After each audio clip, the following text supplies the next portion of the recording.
You're listening to Raised by Spirit, Bloodline by Design, written and narrated by ancestral medium Jenn LaFave. Decree 2. What is hidden will rise. Passage 2. The inheritance of cycles.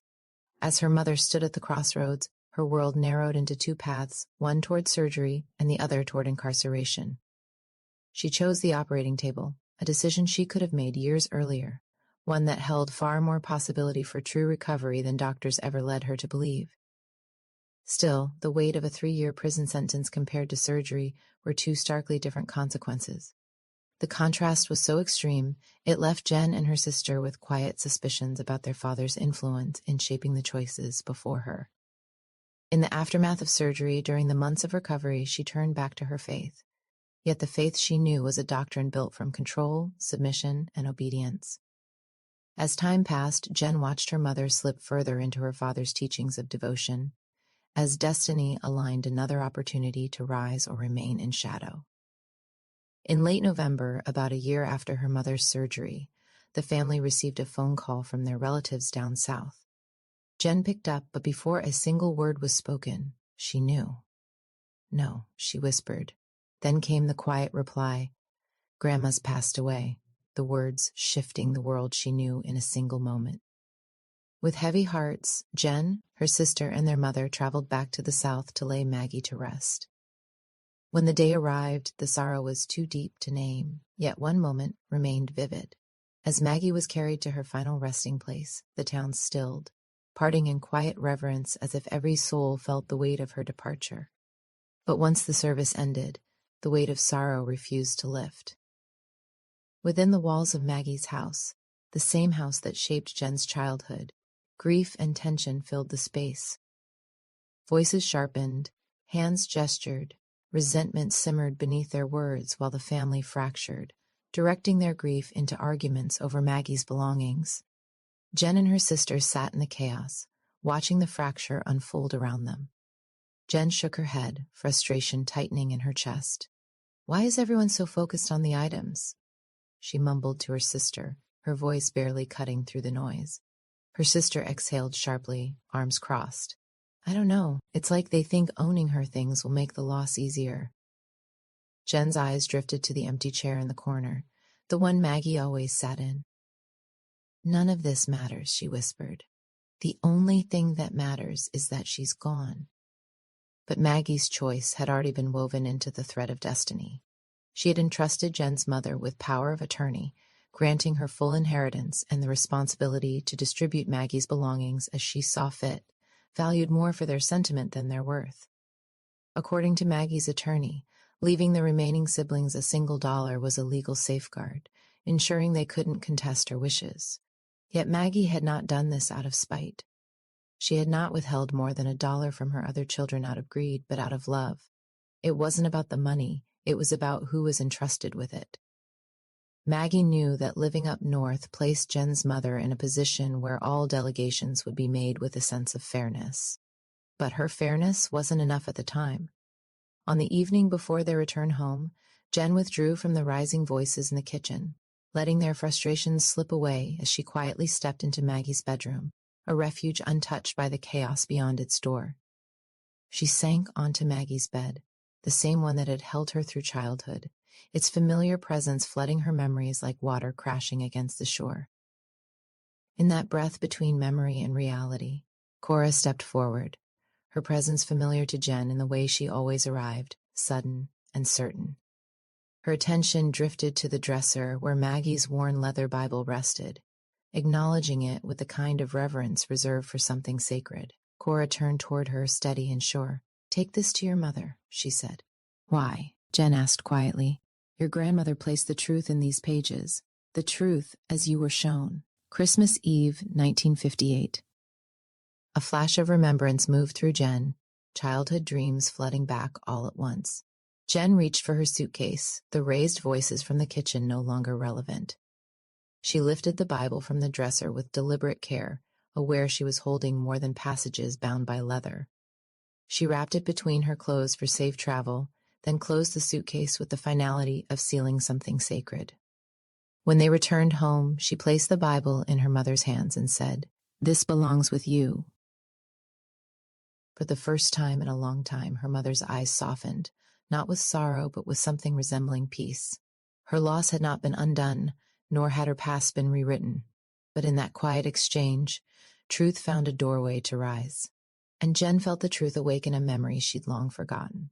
Even though Orion and Cora had been constant guides for Jenn, the weeks that followed Maggie's transition marked the quiet rise of her remembrance. Months later, wrapped in Maggie's blanket, Jenn drifted into sleep and into a field of lilac trees beneath a sky glistening into a golden hush.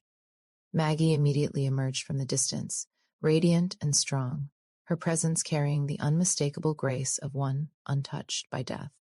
"I'm still here with you," Maggie said, a loving smile in her expression. Jenn felt the warmth of her presence, yet the weight of absence rose softly in her awareness, a contradiction that felt impossibly real. "How are you here? You're gone." "Gone is a word for those who refuse to remember," she said. "This is just a dream," she whispered, trying to wake herself up. "My sweet girl, it's never just a dream." Jenn woke with a sudden breath, the lavender still heavy in the air, as if the dream had risen with her and settled beside her. And for a moment, Maggie sat resting at the edge of her bed, transparent and radiant, real in a way that defied the world she knew. A loving smile rose on her face just before she dissolved completely. Jenn laid there, confused, as the thoughts raced through her mind. "She's gone. How was she right next to me?" Orion's voice pierced through her thoughts. "The boundary between worlds must be clear as the design unfolds," his voice echoed. His words rose from nowhere, yet everywhere, filling the room and cutting through her confusion. She bolted upright. She had never thought to question her connection as a connection. To her it had simply existed. But now, as the two worlds she'd long seen as one shifted in opposite directions, doubt crept in. At first, she tried to rationalize it, pushing aside any thoughts that contradicted the real world. But what she saw never faded. In the months that followed, the answer she sought revealed itself in a dream woven with devotion and disclosure. One night, as she drifted into sleep, Maggie's blanket by her side, she found herself standing in a place she had never seen before, yet recognized at once. The sky swirled with deep indigo, and the air vibrated with something not of this world. Before her, there they stood, Orion, Cora, Maggie.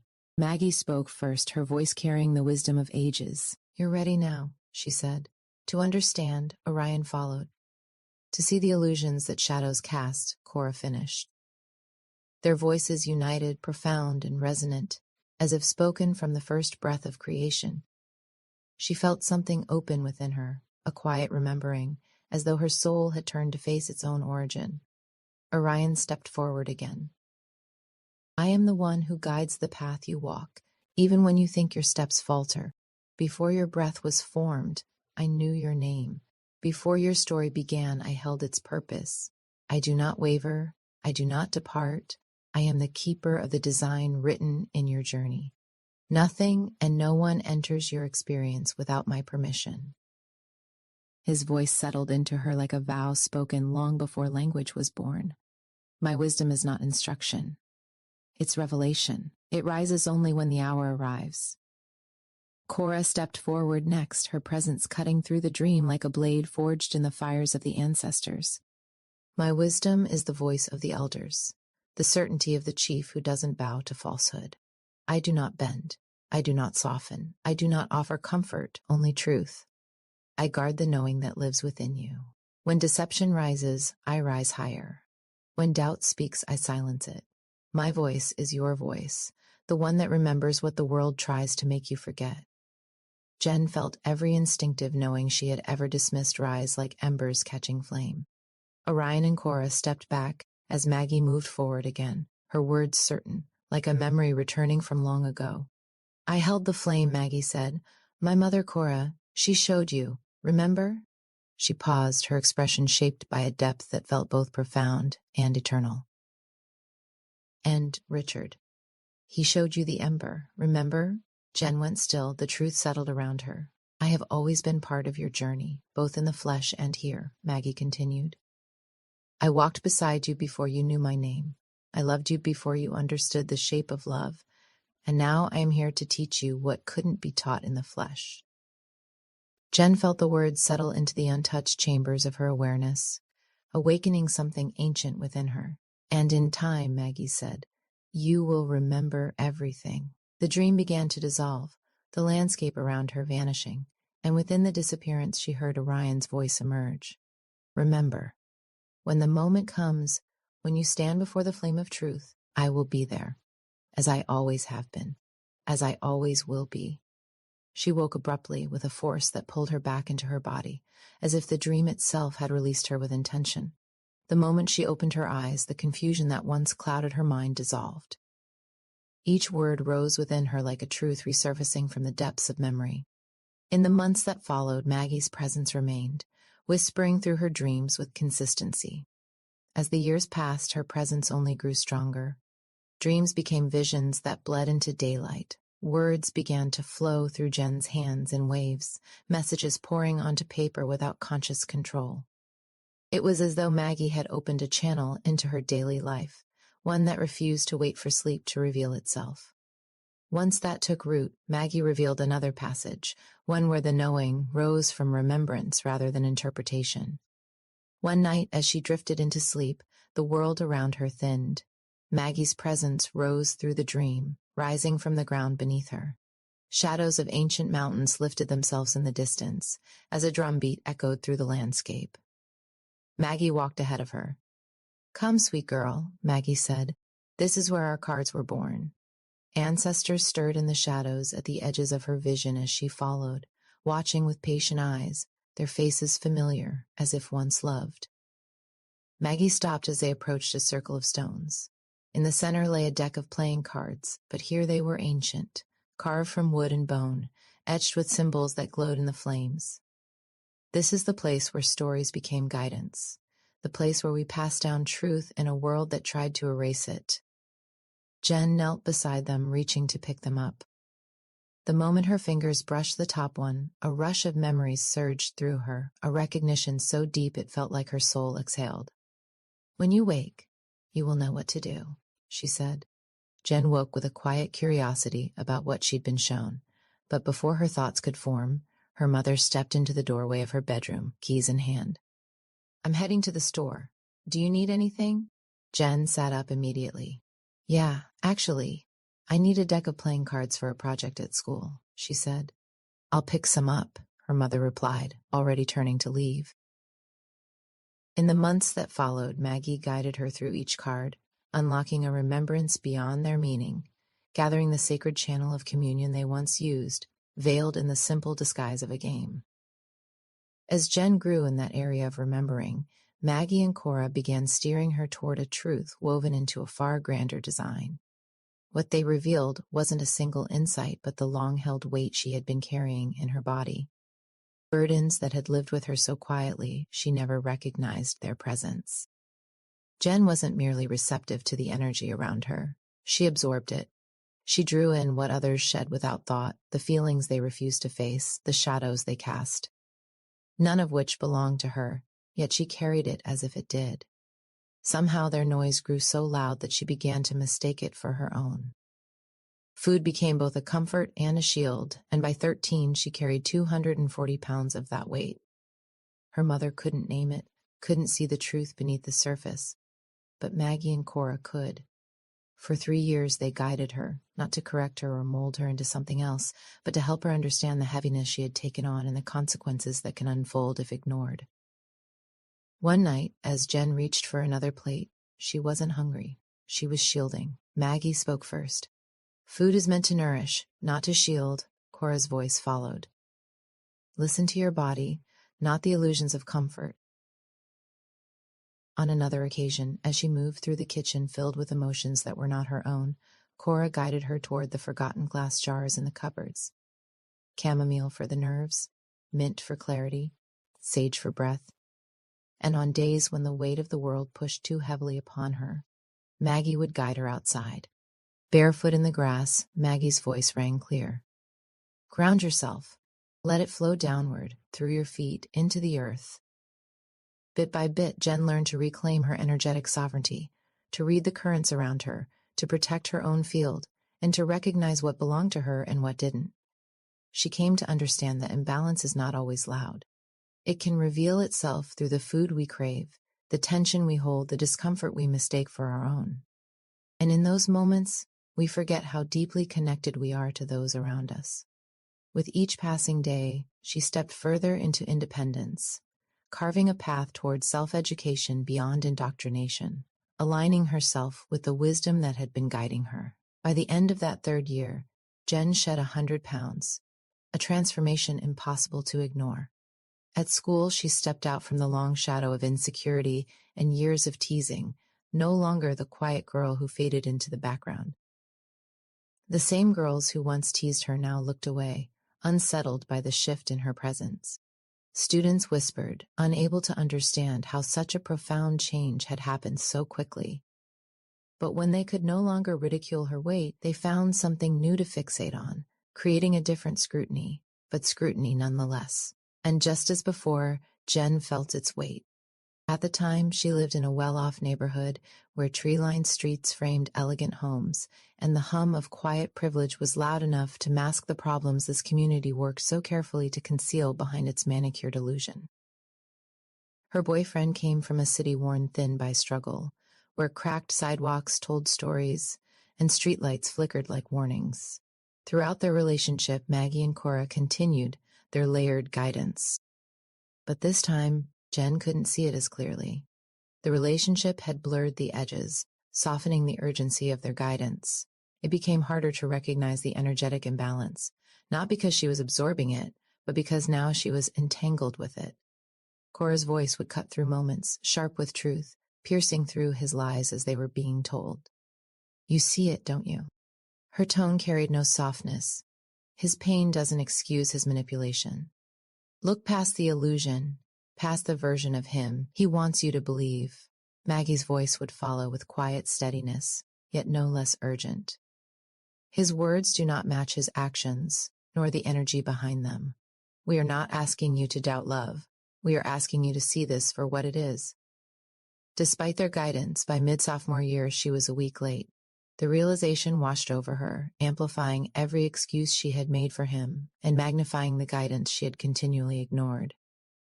The next day, she stopped at the store after school, buying a pregnancy test before heading to his house. When she arrived, she slipped inside quietly, heading straight to the bathroom. The test rested beside her, impossible to look away from. Minutes stretched. Then it appeared. The second line. "Shit," she whispered, the word barely leaving her lips. She quickly stuffed the test into her bag as his voice called from the other room. "I gotta go home. I'll call you later," she said, hardly looking at him as she slipped back out the door. By the time she got home, she barely remembered the drive at all. She stepped inside, easing the door shut behind her as quietly as possible. Leaning against the bedroom door, she let out a call for help. "Maggie," she whispered, her voice breaking. The air shifted. "Breathe," Maggie said gently. Maggie's voice was calm, untouched by fear. "This child trying to come in is a boy. He chose you as his mother long ago. But within his blueprint, having your boyfriend as his father may not be in his best interest." She slid down the door, pulling her knees to her chest. "What does that mean, his best interest?" "There is a possibility of miscarriage for several reasons," she said, "but a significant factor is the blueprints involved. The soul seeking to come in has already chosen you as its mother, yes, but there is a more suitable father destined for your children, one who will arrive in perfect alignment with your path." Maggie's voice softened, carrying the weight of ancient knowing. "When a soul chooses a mother, it's an agreement," she said, "a promise made with purpose. In his case, a promise made long ago. The soul understands the choices the mother will face within her earthly experience. And by design, there are multiple points of entry," she continued, her tone certain. "Terminations and miscarriages are interchangeable words, with one slight difference. Choice," she said. "A miscarriage occurs when the soul chooses not to come in at that time, for reasons woven into its own design. A termination occurs when the mother chooses that the timing is not right for her. Everything is factored into the design, shaping their soul's journey. Lastly," she said, The soul is only partially within the womb before birth. It can enter and exit at will. Sometimes it doesn't enter fully until shortly after birth. She pressed her forehead against her knees, exhaling slowly. So, there is a choice. My sweet girl, there is always a choice. If you choose to terminate the pregnancy, this same soul will return at its final entry point. No matter the timing, you will have 2 children, and you will have them very soon with the person meant to walk beside you on this journey. Whatever you decide, it's all right to choose a different timing, a different father, but remember, when he arrives, you will know with complete certainty. The weight in her chest shifted, not gone, but different. She sat in the heavy silence, Maggie's words lingering like echoes, weaving through her thoughts. As the meaning settled, clarity emerged. Not suddenly, but slowly. In time, a quiet resolve took shape. She knew what was best. She made her choice. The path forward wasn't easy, but it was hers to choose. When the day came to tell her mother, she braced herself for her reaction. She explained what had happened, what her choice was, and what her mother needed to do in order for that to happen. A long pause followed, a silence thick with judgment hanging in the air, until her mother finally spoke. "Don't you dare tell your father." Jenn exhaled sharply, shaking her head. "Just do what I ask, please," she said, leaving her mother in the company of her own thoughts. Secrecy and shame passed down like an unspoken rule. Months passed after the termination, yet Jenn still struggled to end the relationship, even though she knew she had to. At school, the girls who had once teased her no longer confronted her directly. Instead, their oversized boyfriends took it upon themselves to repeat the girls' petty insults on their behalf. Jenn never responded, not for months, not until the fall of her junior year. That day she sat alone in study hall, as she often did. The hum of quiet conversations drifted around her, the occasional shuffle of papers breaking the stillness. Across the room, one of the jocks leaned back in his chair, stretching just loud enough to call attention to himself. In that intentional moment, his voice whispered a quiet, shame-laced comment, stitching her name into the air just loud enough for everyone to hear. It wasn't a joke. It was contempt, unwarranted and irrational. That was it. She had enough. She rose without hesitation, her footsteps controlled. The room grew quieter, but no one intervened. She stepped behind him, quietly grabbing him by the nape of his neck with one hand, while pushing her pencil against his throat with the other. She leaned in, her voice held no threat, only certainty. "You sure you want to do this?" His body stiffened, but he said nothing. She held her position just long enough to hear the realization enter his mind. She released the chair, placed her pencil on his desk, and walked away. She walked out of school, slid into her car, and drove straight home. Her decision was already made. She wasn't going back.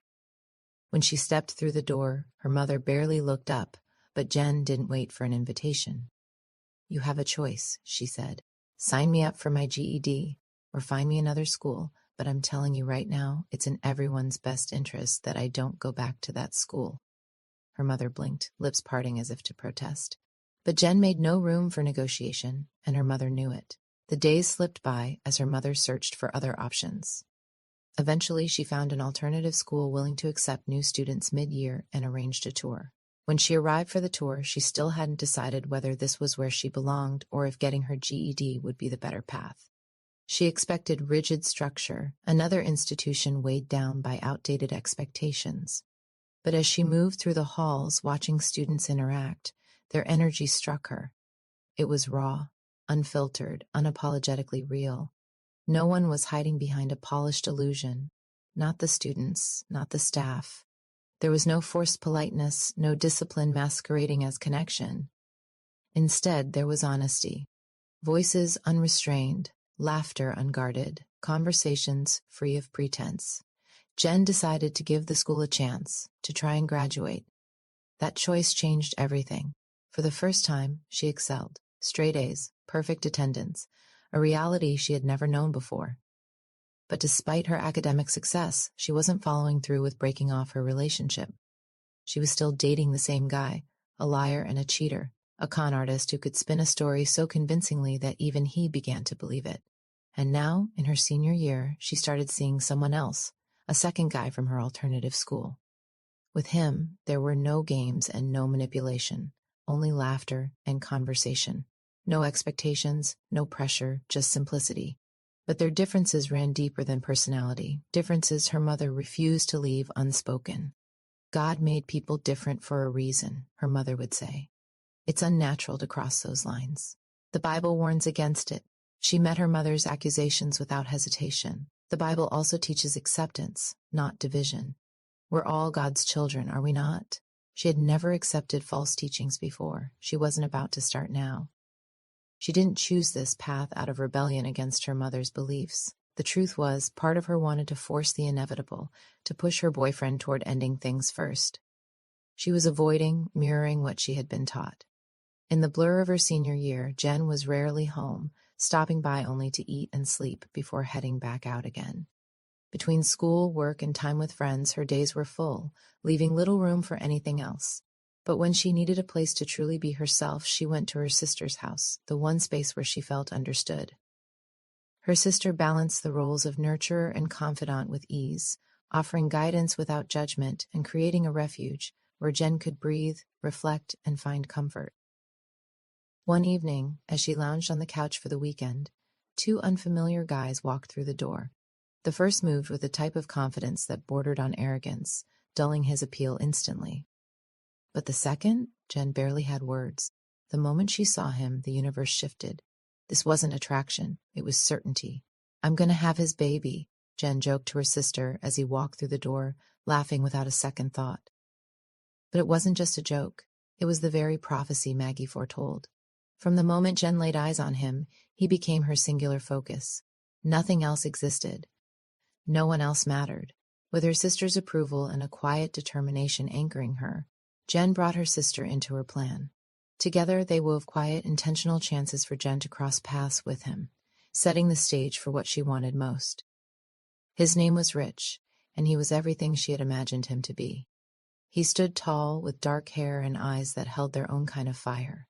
He was the kind of guy who defied expectations. Dangerous if necessary, yet deeply principled at his core.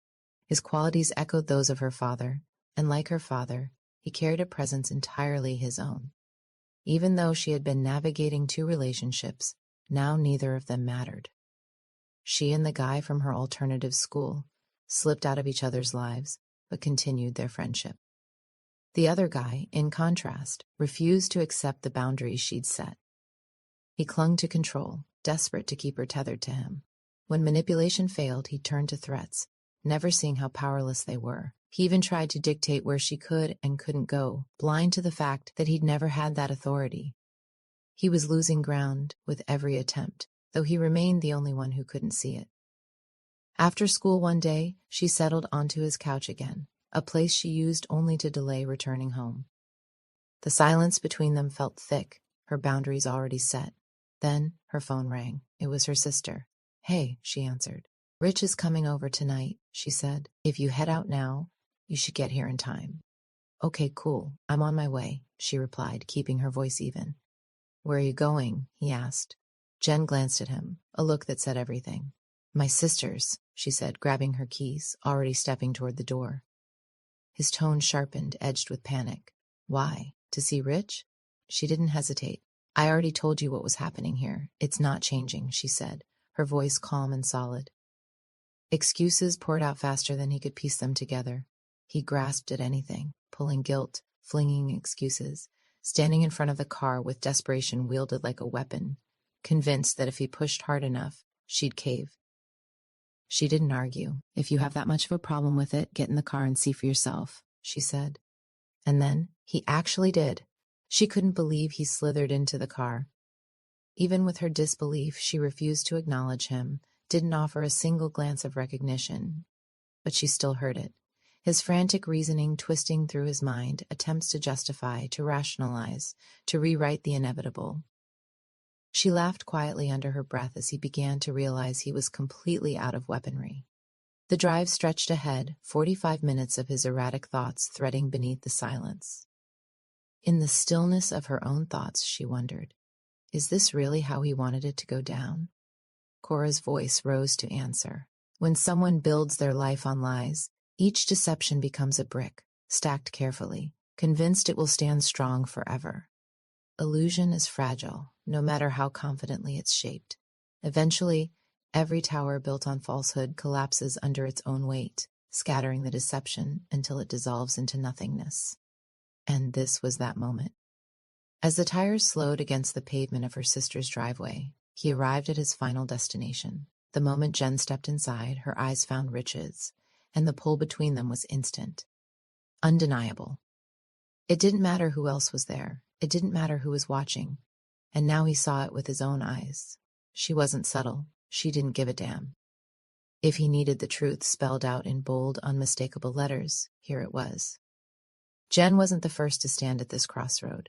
Her mother had been here once before, caught between the life she planned and the love that changed everything.